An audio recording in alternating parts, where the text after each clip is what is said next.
Hello, everybody. Happy Tuesday, and welcome to the newest edition of the Live Stream Live, sponsored by nobody still. Soon, I'm having some conversations with some lovely brands that I believe in, and their logo will be right here soon. We will have a sponsor. I'll put it here, and I'll say some nice things about the brand, and it'll be wonderful. But who knows? Maybe even next week. I don't know. So, hey, how's everybody doing?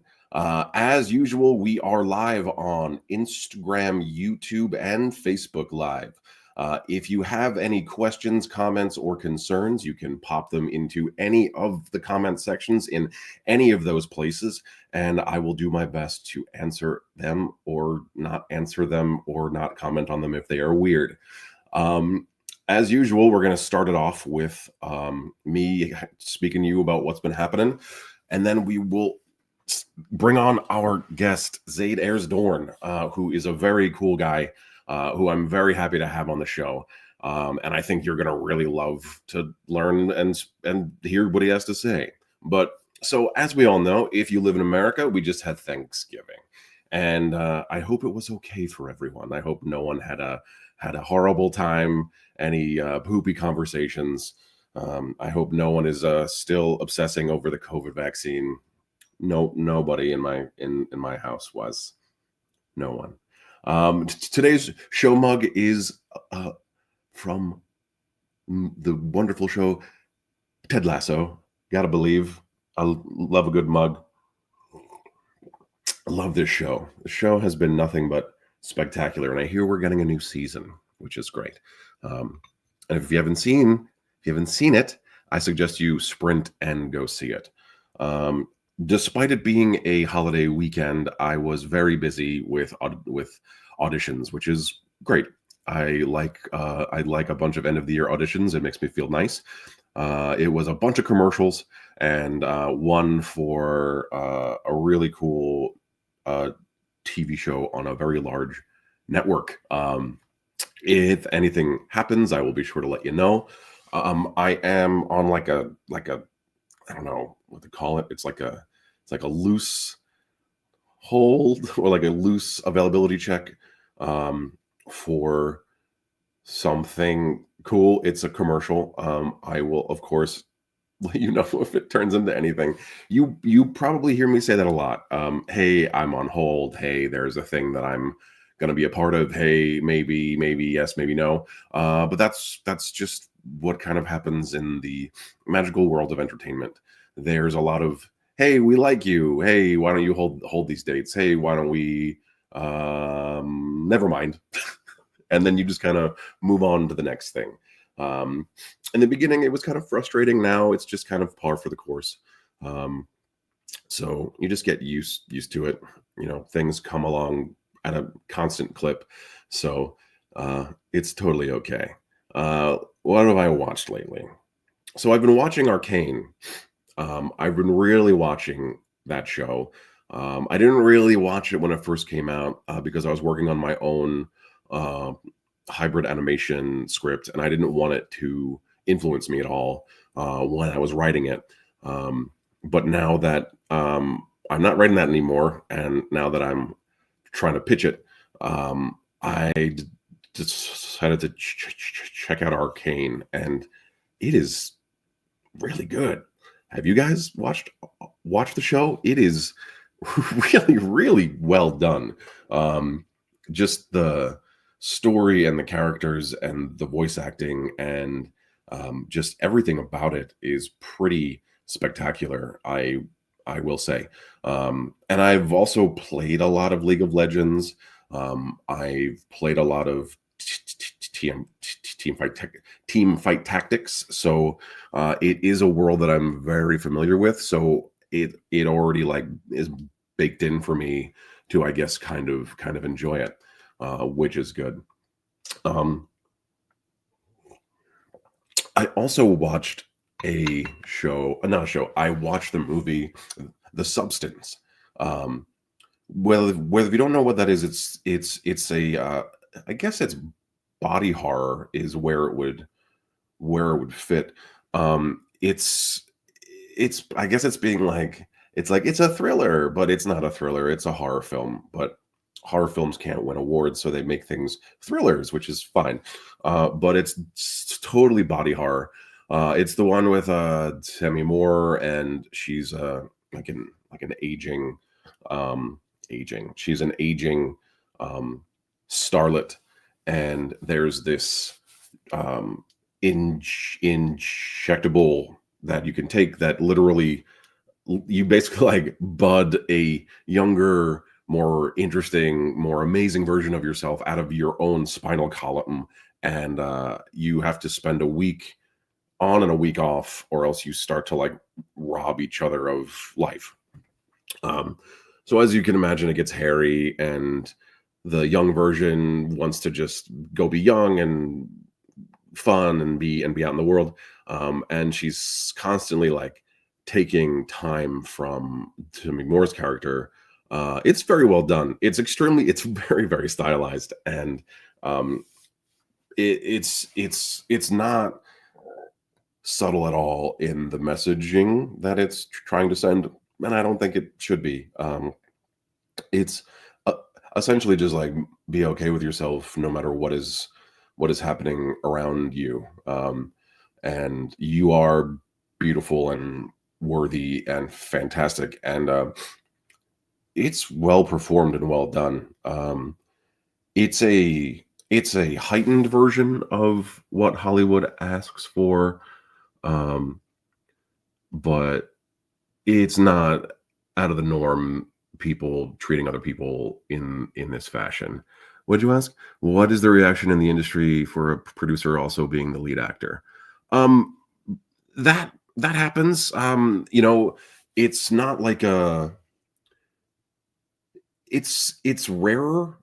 It's less rare now because in order to get things that you want to get made, you largely have to be your own producer. Most of the things that I've made that I am like a lead role in, I have made myself, just because I'm a larger guy and there's not a lot of really interesting work for larger guys.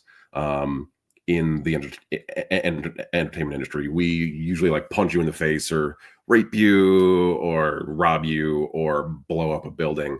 Um, um, but we're more than that. I mean, I'm married and I have a daughter, and I have another daughter on the way, and I deeply love and have a giant heart.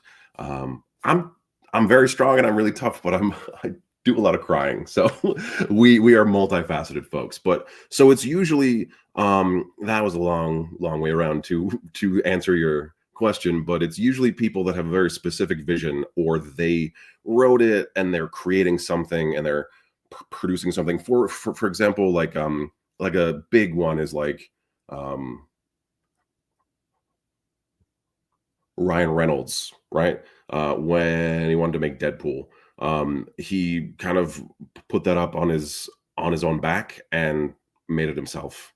Wrote everything, went to war for it, and that was kind of how that happened. So it's rare-ish. It's becoming less rare, but yeah. So I hope that answers your question. Um, so more seen as someone's art project than in order to be present, they have to be in it. I don't know if it's necessarily someone's art project. I will say that it would be a thing that maybe you want to have a little bit more control over. Maybe it is your specific vision. It could be a passion project, but it's likely just a thing that you don't want to see get messed up, because it can get messed up. It can go through like an algorithm thing, and it can be like, this part of your thing is bad and it won't be good for blah blah blah. But yeah, so it's mostly just to protect your vision, because it's probably great, and putting your script into a stupid algorithm isn't really gonna, you know, be all that awesome. So okay, I've rambled enough about that. Let us meet our guest. He is a really cool guy, who I'm very happy is here. He is the head of uh, playwriting and script writing at Northeastern in Chicago.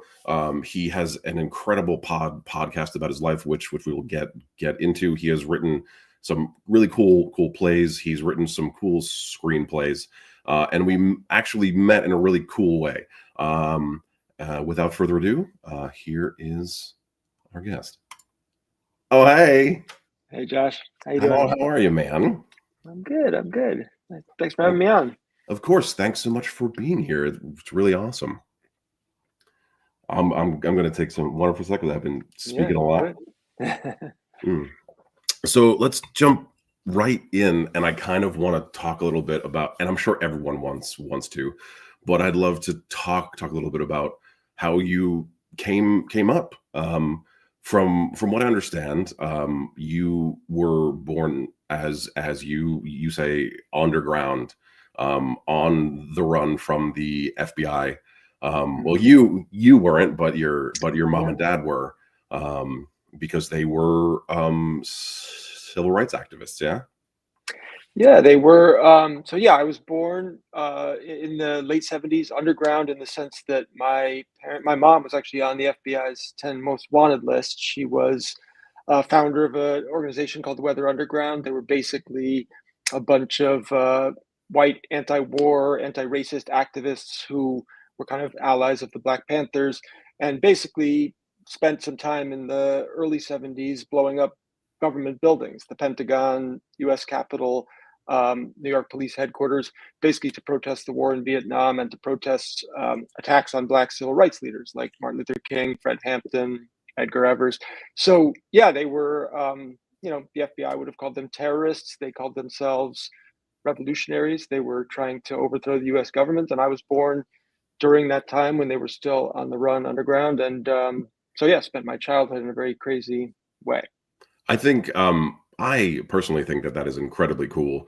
Mm. Like, I know that I'm sure like coming up in it and being related to your parents must have been a very interesting time and a very wild ride, both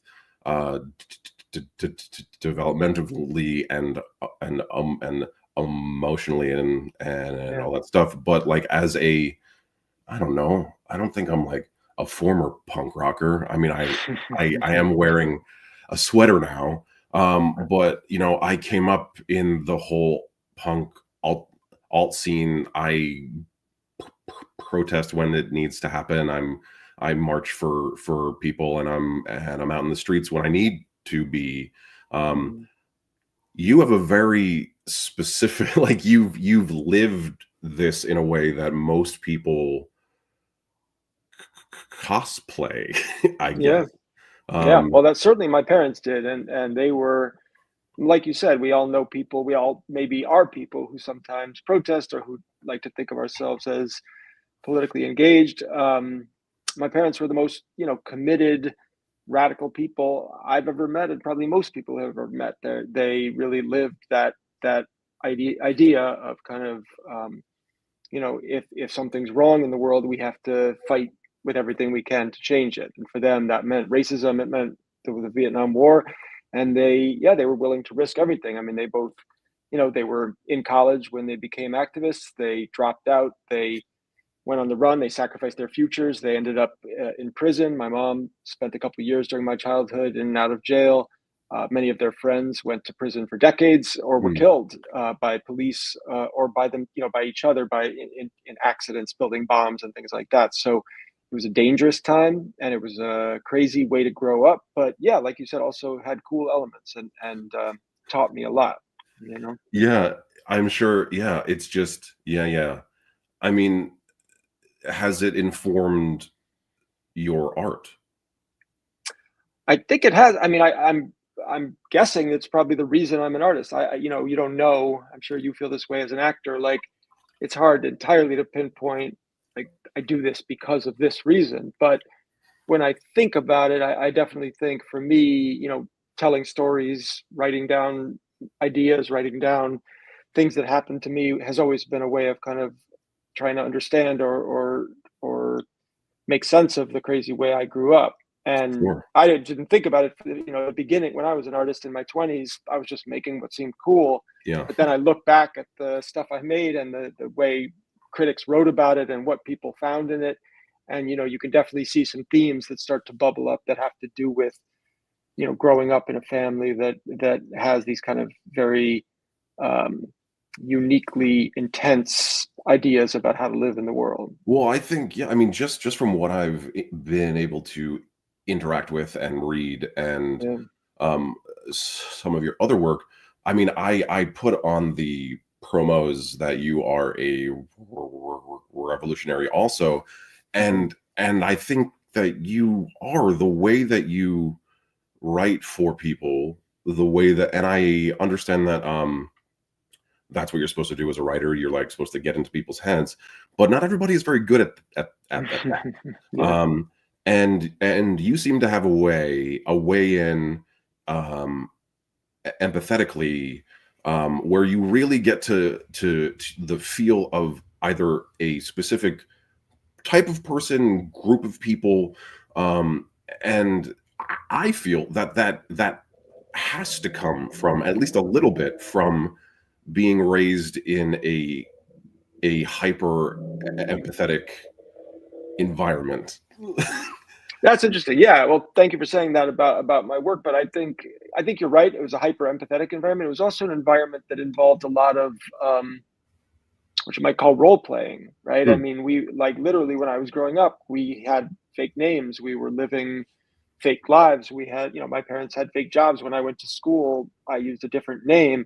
I didn't have a birth certificate or a social security number until I was, 7. So I damn, definitely grew up kind of, watching my parents pretend to be other people. And so sure, that can't be I don't want to get too Freudian or anything, but it can't be a coincidence that I ended up being a playwright and wanting to kind of explore what that's like to put yourself in the shoes of somebody else. sure, yeah. Mhm. And then, so you started out writing plays. Mhm. What drew you to that part of the entertainment spectrum? Like, I mean, like, sure, Yeah. it's like where you start is in the theater, but Hmm. Hmm. you're still there, right? So you hop in and out of pretty much every possible medium from Yeah. what I can tell. Um, Yeah. Yeah. Well, like you, I mean, I know you as an actor do a lot of, it's like when you're an artist, you have to both for your own creative reasons and for the kind of jobs that are there, you end up dipping in and out of different worlds, different mediums, right? So for me, I mean, I grew up, I was a movie buff. I loved films. When I graduated from college, I moved to LA, wrote a screenplay, sold a screenplay, felt like, oh, this is how it works. This is how you do it. And then I had that kind of experience that I think a lot of young writers have in Hollywood, which is like, oh, it's nice to make some money as a 22-year-old, and it's nice to feel like you're part of this glamorous business.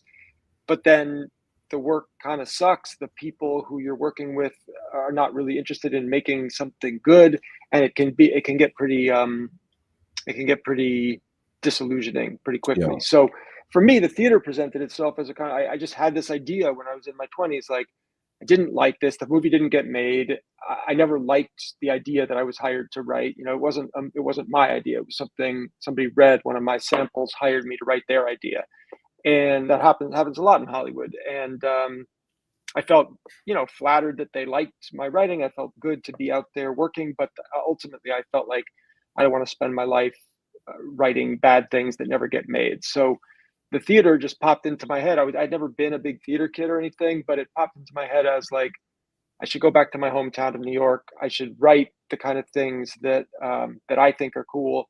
And if it's a play, it can be everything I want a movie to be. It can be complicated about character. It can be dark and interesting and funny. But I just thought I had a better chance of getting it made and getting it made the way I wanted to make it. Making something good. when So it's on that's what stage. led me to playwriting. And then Yeah. weirdly, many years later, playwriting led me back into other media making. Writing for TV, writing for podcasts, writing for interactive media. Just there's a big pipeline now of the industry looking towards playwrights as people who can write all sorts of different things. And so that I had a nice like full circle thing of kind of coming back around and getting work that was the kind of work I wished I had gotten in my 20s. In your 20s. Yeah, Mhm. it's really interesting how that's changed also. Like for a while, no one wanted any playwrights at all. Mhm. Yeah, Like they were yeah. like, "Why you don't know anything about story? Like what do you mean?" You know? But it's total bullshit. Like it's like I had kind of like I thought I was only gonna do theater. Very specifically, I thought I was only gonna do Shakespeare Yeah. forever. Yeah. That's exact like, I was like, "I'm doing this, that's it. I'm good at it. I have good voice. I got the presence." So I trained in Mhm. all that stuff, and I could, like, do all the sword fighting and all that shit. Um, Yeah. but it was actually one of my ex-girlfriends said to me, like, "You're obsessed with movies." Yeah. Obsessed with them, and I was like, "No, I don't they're fun, I like to watch them, like, but I'm a stage actor, I'm gonna do Shakespeare, I'm obsessed with." And she was like, "How many movies do you watch a year versus how many plays do you watch a year?" Yeah. And it kind of, like, struck me in the brain where I was like, "I see probably, like, a 10-to-1 ratio of Mhm. movies to plays." Or, like, um, and is it just the accessibility, or is it, do I prefer to see stories in that medium? And I still don't really know the answer. I love them both so much. I Yeah. haven't done a lot of theater in the past 10 years. I've done mostly TV and film. Part of that is having a family. It pays a lot more, as you mentioned earlier. And like, you can make money there, but I do find that I've been fighting to tell my own stories there Yeah. harder than I had to when I was in the theater. Yeah. No, absolutely. And it's also true that in addition to the money, like movies, television, that's where the cultural conversation of our time is happening, right? You know, So theater is amazing. You can see great things, but 90% of theater done in America is old dead playwrights, Shakespeare, Ibsen, which is great. I mean, I love that stuff too. But if you're trying to like say something specific as a writer about our current moment, that's a very tiny sliver of what the theater audience in America is about. So yeah, you get drawn in the other direction. And I'll tell you something else. I'm a Shakespeare guy too. I got into the theater loving to watch Shakespeare, to be in Shakespeare. One thing I'm going to get the numbers wrong probably, but the statistic is something like during Shakespeare's time, the average person in London saw like between 1 and 2 plays a week, right? So that's so cool. it was like the way we think of now film, television, just like part of the cultural moment, right? Everybody was in the conversation, and that's why you could have somebody like Shakespeare because he could count on an audience that not only um, came regularly and could support an industry, but also was part of that kind of conversation. If he made a reference to a play that came out 2 years earlier, they would know it, and they would, be part of that kind of interactive moment with him. And I don't know if we're there anymore in theater in America, but in film and TV, we certainly are. We can kind of build on each other's cultural references and have that I conversation. mean, it depends on the theater and where it's being done. Like, Sure. certainly not in the commercial theater space. I mean, it's to Mhm. some degree, but it certainly has been, because it's got to go like through the paper mill and then come back Yeah. around, and Yeah. and then Yeah. come and then get like rewritten and rescored and blah blah. And it's usually a musical. Yeah. Like, other than like Sarah Rule, I Yeah. haven't seen a new contemporary play. Like, she just did one at Lincoln Center 6 Mhm. months ago or so, or six or 8 months ago, and it was amazing. But Mhm. um, people aren't taking monetary chances on new contemporary playwrights Yeah, it's currently, rare. because It's rare. really, I yeah, mean, it's the closest strange. it comes is in, off Broadway in New York, which is where I came up, and then Chicago, which is where I am now, where there is a kind of an ecosystem of emerging playwrights. There's an ecosystem of theaters willing to do risky work. There's actors who are talented enough to present that work, designers, but yeah, especially post pandemic, those places are really struggling to find an audience. Somebody in the chat mentioned your name, which is it's a great name. They Yeah. mentioned that it's both biblical, and are you named after anyone specific?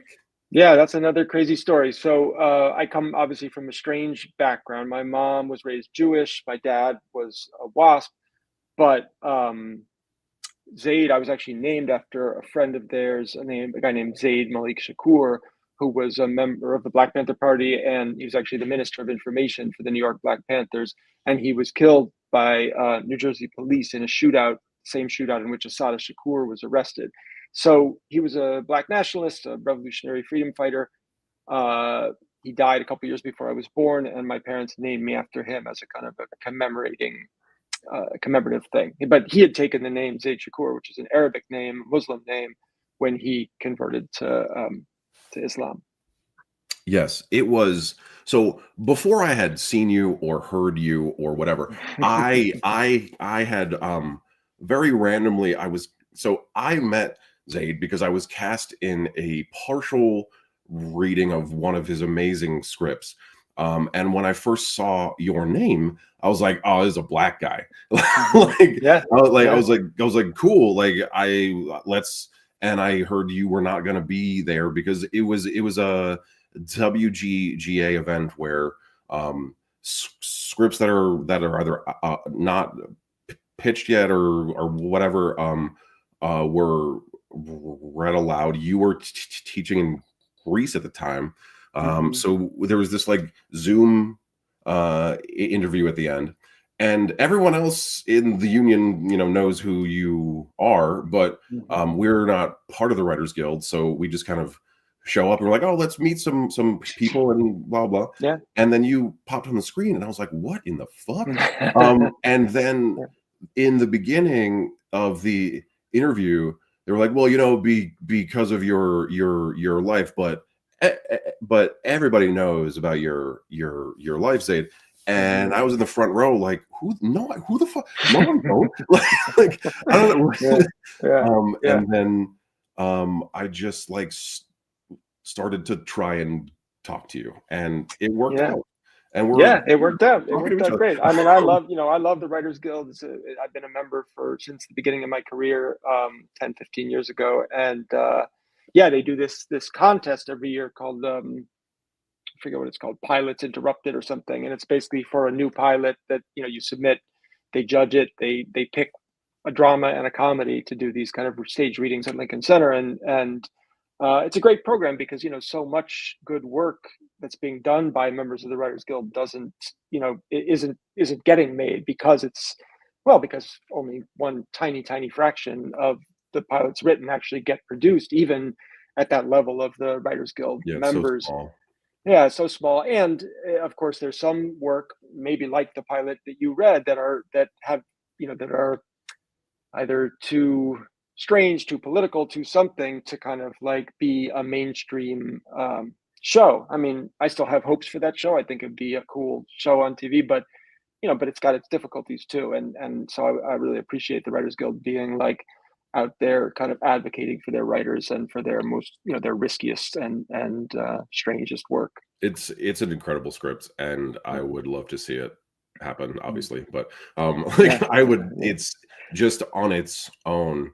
It's great. I mean, I don't know if you can say anything about it. Probably not, but I can say a little about it if you okay. want. I mean, it's and yeah, you did a great job reading it, Josh, and Josh played the lead in this reading. But it's a period piece set in New York, the turn of the century, and it's kind of an interesting moment in New York history where sexualities of all kinds were being sort of experimented with and contested. It's sort of like today you had different, people coming out as gay or trans or whatever. These are words they didn't use back then, but that was basically the idea, kind of troubling the gender binary and thinking in new ways about gender and sexuality. And meanwhile, just like we have today, you had this massive counter reaction where some of the uh, political elite of New York were really trying to kind of crush any sense of like experimentation and strangeness in downtown New York, Manhattan. So Yeah, I think the pilot. I won't say much more about the pilot because it's still out there and about to, we're about to go out and pitch it. But I think of it as kind of a weird combination of like Moulin Rouge and Goodfellas. It's like a very dark, uh, sort of club sex violence type of show. Yeah, when I was speaking to my wife about it, I was like, it's kind of like a queer American P Peaky Blinders, Yeah, that's you exactly know? right. That's Yeah, exactly right. like It's like Peaky Blinders and with a little bit of showmanship and set in a kind of a queer nightclub. I think it'll find a place to live. It's super interesting and really cool and just very well done. Just Mm. anyway, like I spoke to you about why I fucking Yeah, love yeah, it. yeah. But No, thanks, man. yeah. So you what brought you into education? You know, like you run a entire creative program where you are quite literally shaping the art form's future. So Yeah. how did you do that? How did you know? Yeah, I mean, I guess I came at it first as a student, long before I was a professor. You know, I became a playwright in college because of the playwriting teachers I met there. Like a lot of kids who want to be creative, but I wasn't sure. I don't think I knew a single person who was a professional playwright when I was growing up. I didn't even know that was a thing.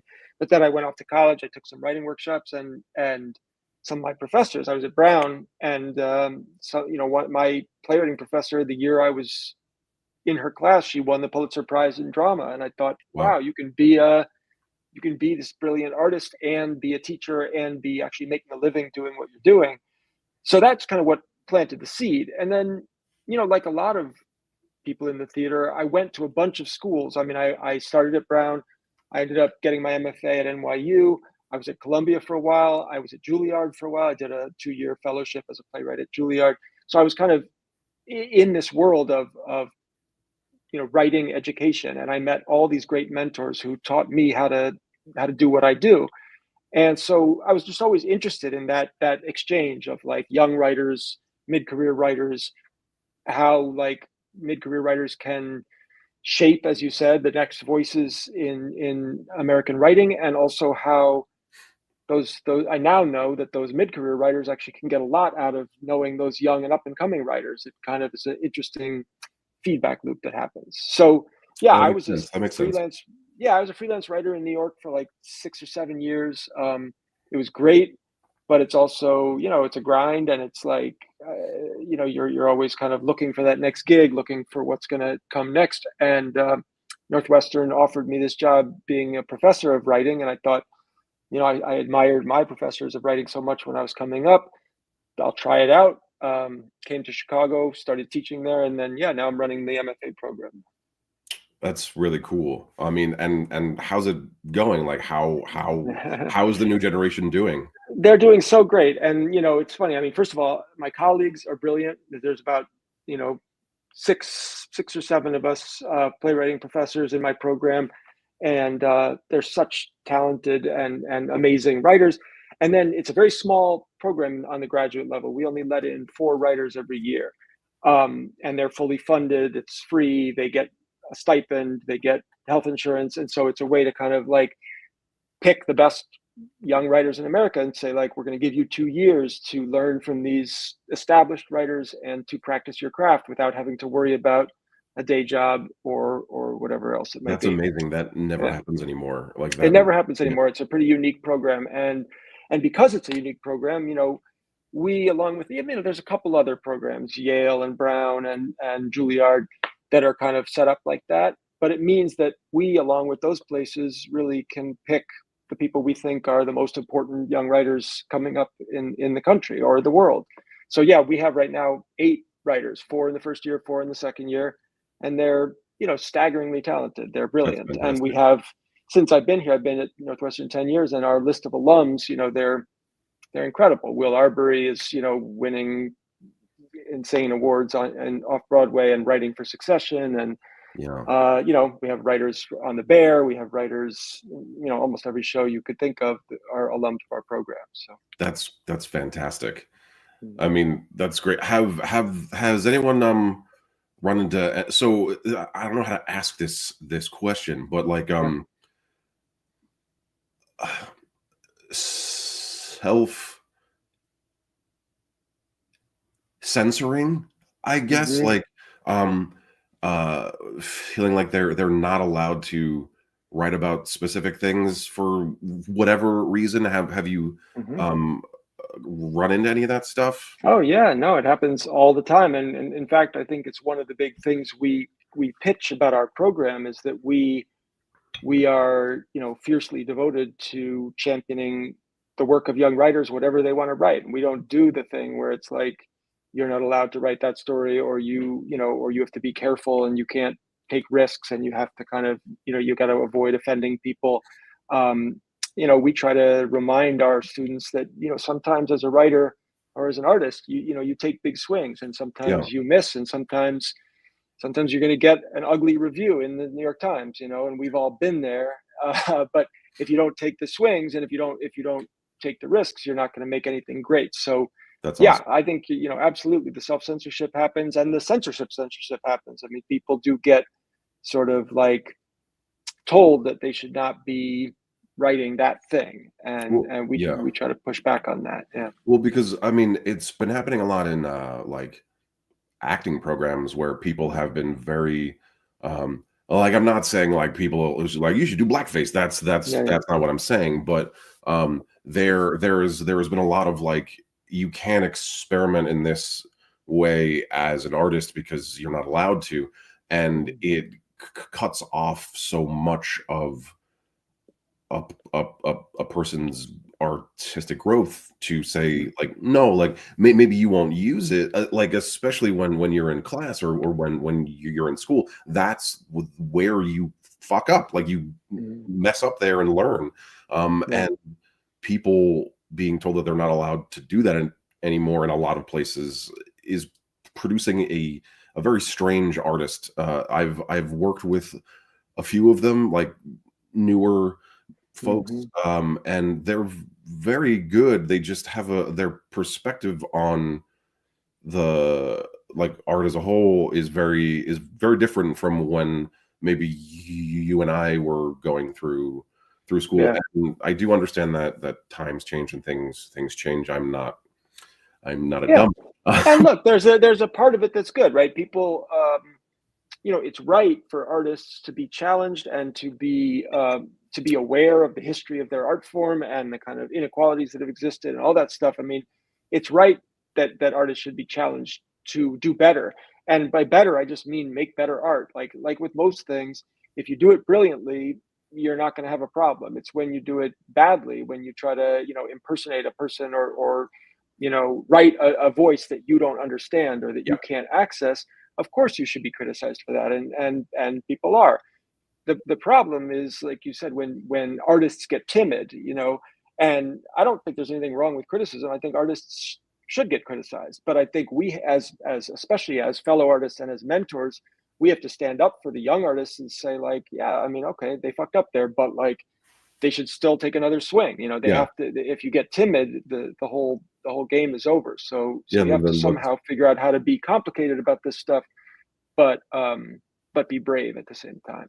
That's great, and that's awesome, man. I'm happy that that's happening with Yeah. you in your program. It's great.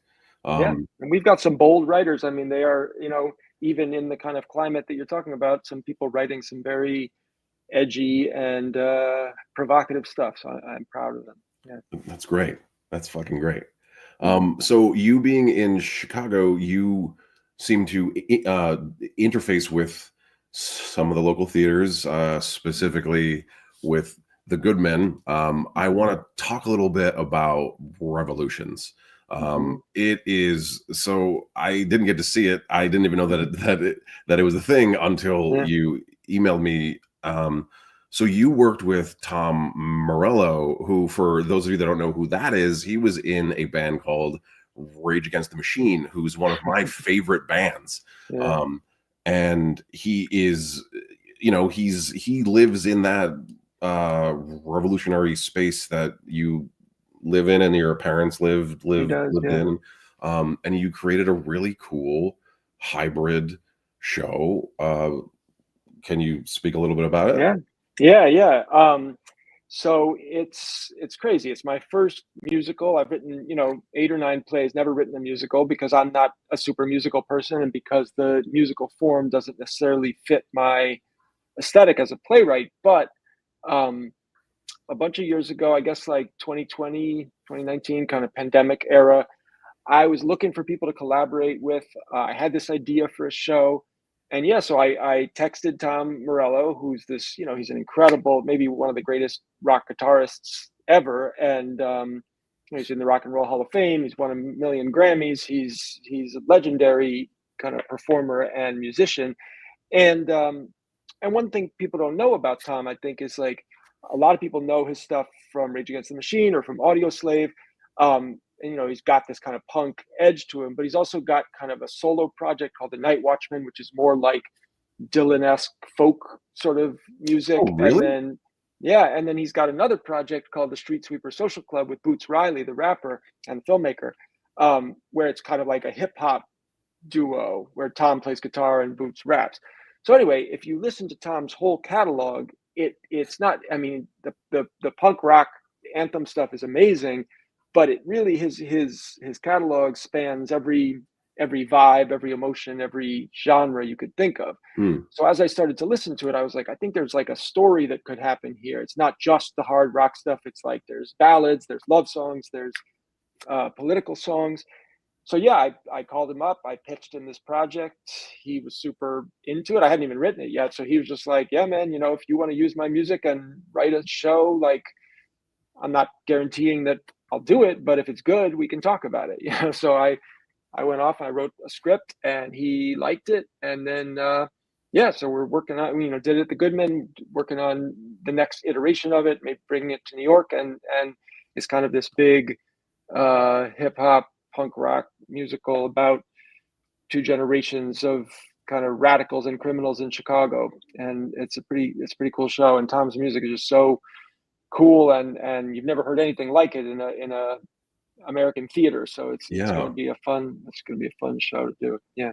Yeah, I mean, just from what I read in the piece that was on the Yeah. website, which is linked in the bio of everything. Yeah. Like you go look at it. It is so interesting. It is, it's just like you said. It's rap and it's punk and it's verse and it's it's everything that you like and is really interesting. Kind of coalesced into a cultural soup, which is really cool. Exactly that. Yeah. Yeah, super cool. And Tom also is from Chicago, which he now he's in LA, but he he came out to Chicago while we were working on it at the Goodman. He was here for a couple months, kind of hearing the show and giving notes and tweaking the music and talking us through it and stuff. And so yeah, it's been a great collaboration. He's an awesome artist and an awesome guy. That's cool. Your podcast, Mother Country Rebels, it's like a walk through your own history with your family. And when I was listening to it, first of all, like, sounds exactly like every awesome podcast I've ever listened to. Really well done. Why a podcast and not like a TV show? Like, your parents' story could make a compelling show, movie. Yeah. No, yeah. So that's a funny one. It's another one of the examples of like starting out in a weird place and kind of coming back around. I actually did write it first as a TV show. I got hired by Showtime, or I pitched it to Showtime and got hired to write a pilot right before the pandemic. And I wrote a pilot that I really liked. It's kind of about my parents' story, and people seemed pretty enthusiastic about it. And then the pandemic hit, and the show, everything shut down, and the show wasn't getting made. And what actually happened is that one of my executives from Showtime called me up, and she was actually at Fox 21, which is the studio that was doing the show for Showtime.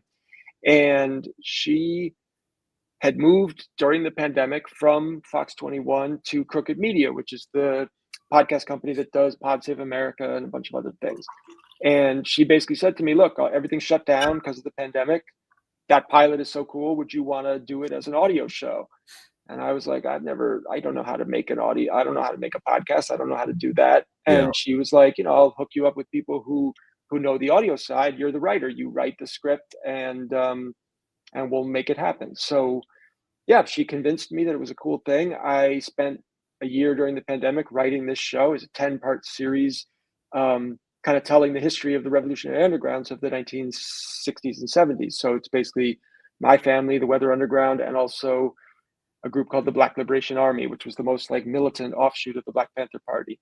And it was just super fun to work on. I had some great collaborators, a woman named Misha Youssef and a woman named Ariana Lee, who really knew the podcast world and could kind of do the audio editing and stuff that I didn't know how to do. So Yeah.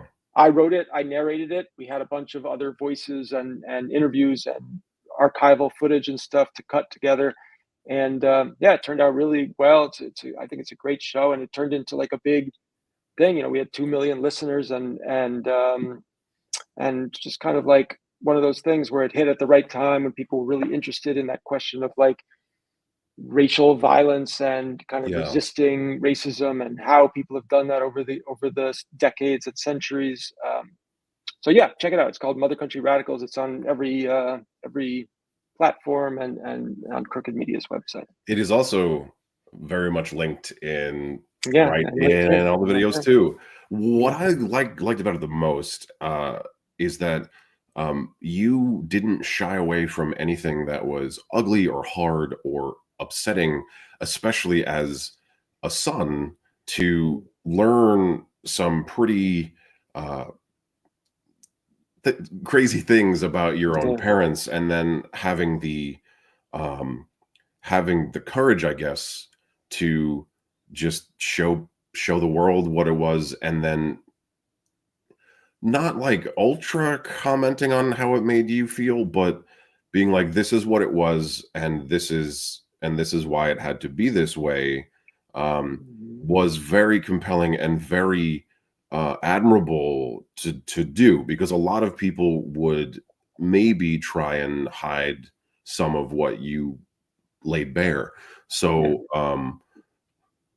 I think that's part of, I mean, it's a crazy story. It's really cool and it's really interesting, but you also came at it with such honesty, Mm. which is hard to find nowadays. I Yeah. was, um, Yeah, no, thanks, Josh. I think, I mean, you learn pretty quickly as a writer, as a playwright, as a screenwriter, that like if you're not that people can see through if you're trying to hide something, or you're trying to or you don't go to the dark places, you don't go to the kind of honest places that like freak you out, then nobody's going to be that compelled by the story, right? So I'd never really written anything about my family before, and I was a little bit I mean, nothing directly about them before this.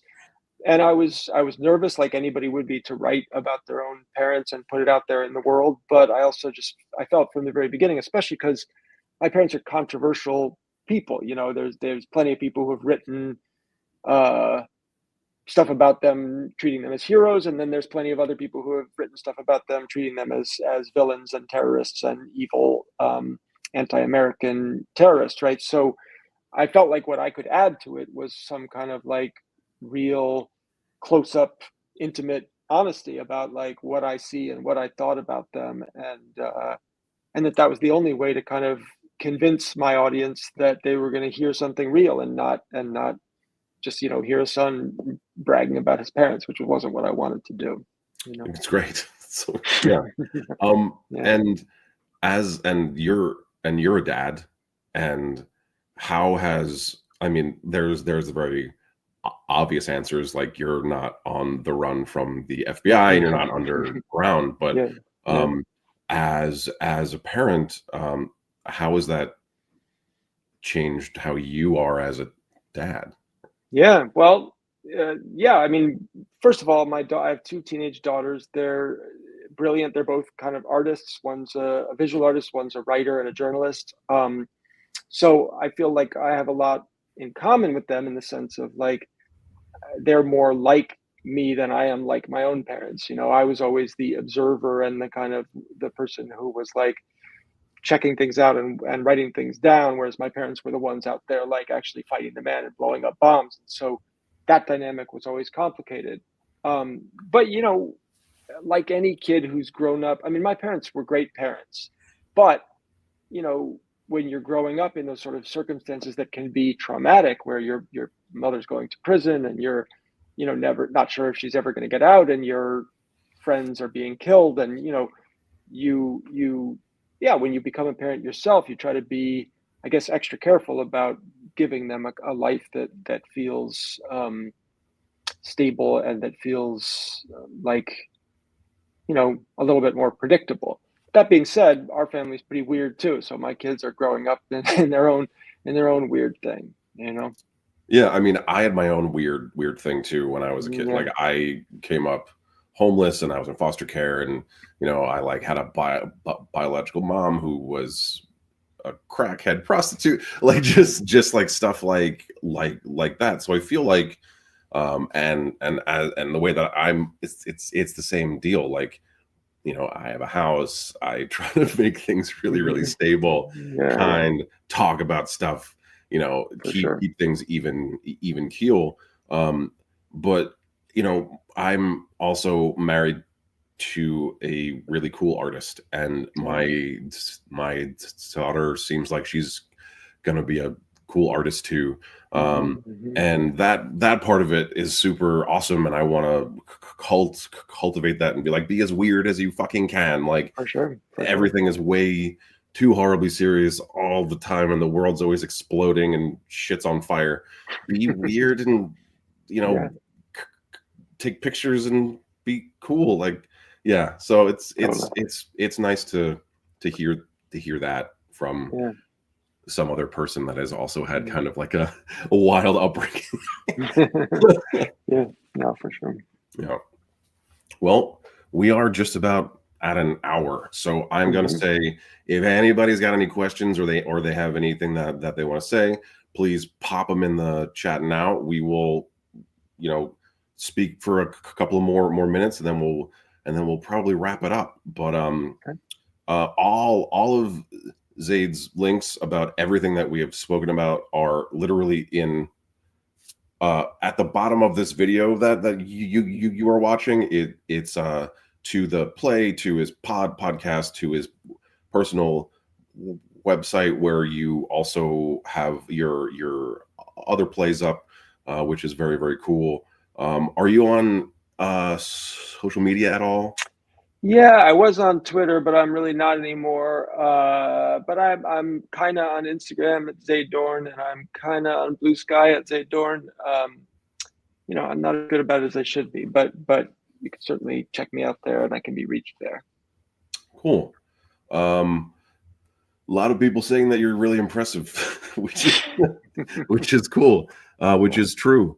um and that you have a great personality. Like, I know Oh, that. Yeah, that's nice. yeah, it's nice. Um, cool, man. This has been a great conversation. Super Um, fun, Josh. Thank yeah, you. I really appreciate you being here. And I'll let you go, and I'll speak to you soon. Okay. For sure. Will do. Thank you. Okay, everybody, thank you so much for being here this evening. I really appreciate it. If you're watching on YouTube, please like and also subscribe. Please check out all of the links that are below this wonderful video. I also have merch offerings. I have a membership that costs $5 a month, where you get access to behind the scenes things, anything that I've ever created or made. And yeah, you get to hear me just say things that are off the cuff and fun. I really hope you had as much fun as I did having this amazing conversation. Have a beautiful evening, and I will speak to y'all so soon. Thank you for coming to the live stream live. Have a great night.